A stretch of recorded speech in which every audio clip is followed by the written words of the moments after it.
This video shows Luke, the editor of the Irish Times, talking to Amy, the creator of the Story of Why advertisement campaign that the Irish Times made last October. Good afternoon, sir. I hear that you would like to speak to me about the new advertising campaign that we, the Irish Times, have set up. Hello, yes, please take a seat.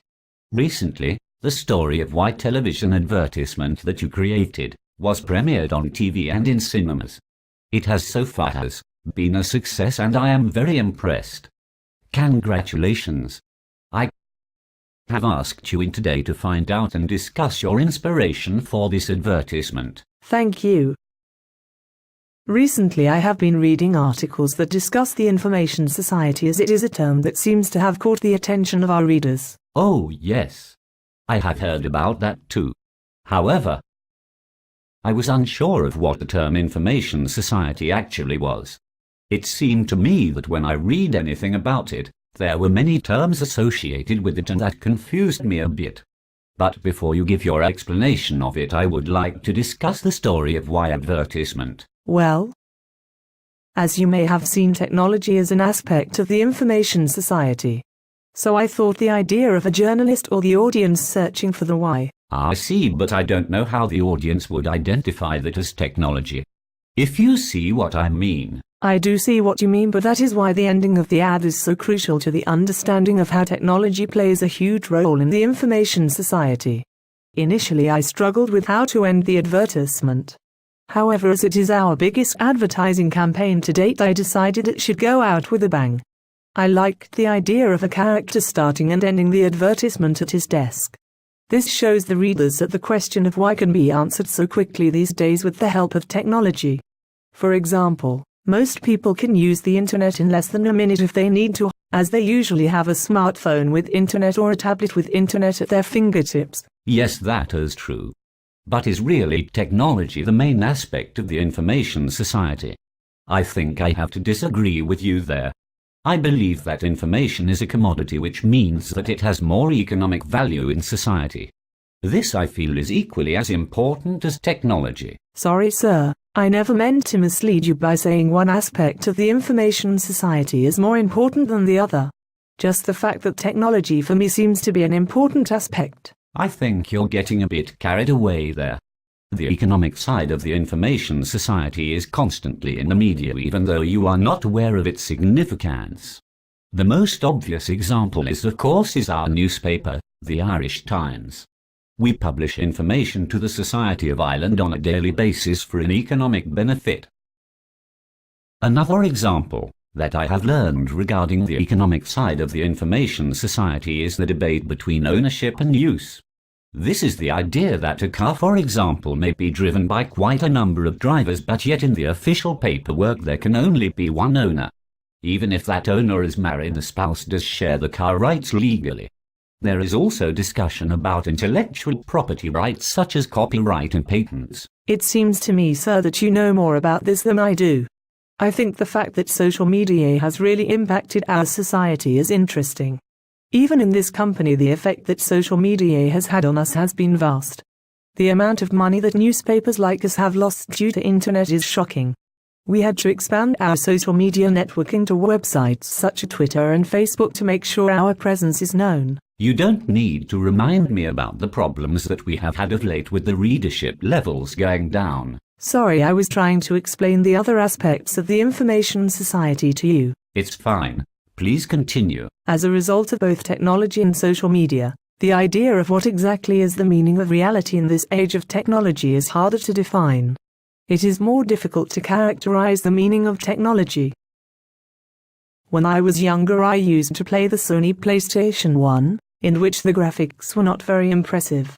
However, now most children or young adults play game consoles such as the Xbox 360.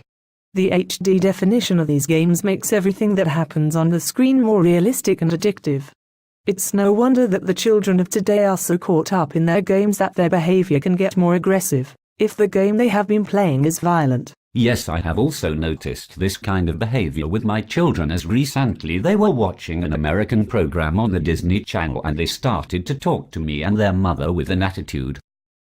Not unlike the one of the teenager on TV program that they had just been watching. I was very annoyed with them after that. I have also heard that the program Power Rangers have a bad effect on young boys. Yes. All this happens when the line between reality and virtual reality becomes blurred. However, it is not just technology or the media that can make us feel like we are in a different reality. If you become engrossed in a book, you can block out everything that is going on around you. On more than one occasion, I have found myself not hearing what a family member was telling me to do, all because I was caught up in my book. I hope some of our readers feel that way when they are reading our newspaper. Me too. I really enjoy my job here. Well, if you keep coming up with marketing campaigns like the story of why I just may keep you around. Thanks, sir. I have just realized that the information society has influenced our work. How so? If the invention of the printing press had not occurred, who knows how we would be printing our newspapers nowadays? I think you are getting confused between the information society and the information revolution. That term is too big to discuss today, but I am interested in hearing your opinions about it soon. Sorry, sir. We can discuss it at a later date. Is there anything else that you wish to discuss about the term information society? Well, is there anything more for you to say about it? Well, the term identity and community are also often related to it. For instance, what does it mean to be in a community? And what exactly is a community? I always assumed that you only really had two communities. Your family and your friends. Yes, they are two important types of communities, but coming back to my point on technology, social networks have also brought about a new meaning to the word community. We now have separate online communities that are different to the ones that we have when we interact with one another. We have our communities in our lives because we usually have something in common with the other people in all the different areas of our lives. For example, our workplace is a community, and so is the place where we live. Even a supermarket has its community. It has the same people going there every week to buy their shopping. Sometimes they may have a visit from a tourist or someone from outside the area, but yet the majority of the people that shop there would be same people week after week. The simplest form of community is one that you have already mentioned, and that is the family. This is a community that you are born into. You have no choice in the matter. There are many advantages and disadvantages to the different types of communities. One of the disadvantages or bad sides of technological communities are the fact that people now can break up with their other half over the internet. Therefore, you avoid all the awkward and emotional moments that breaking up with the person in person can bring. It seems that side of the information society has become quite heartless. Yes, but it's still within our own control to make the decision, and it seems that people are all too willing to make the easy decision just so it's easy for them. This brings me on to my next point about the information society, which is the idea of free choice.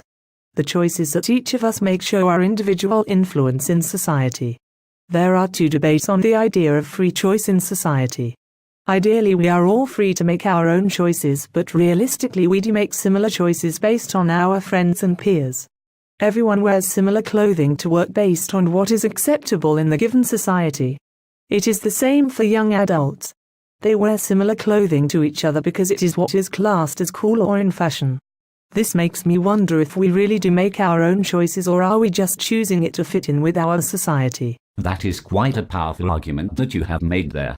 It almost seems like another one of life's great mysteries. Yes, almost. I'm sorry I kept you so long. Once again, I would like to thank you and your team for the excellent campaign you have designed.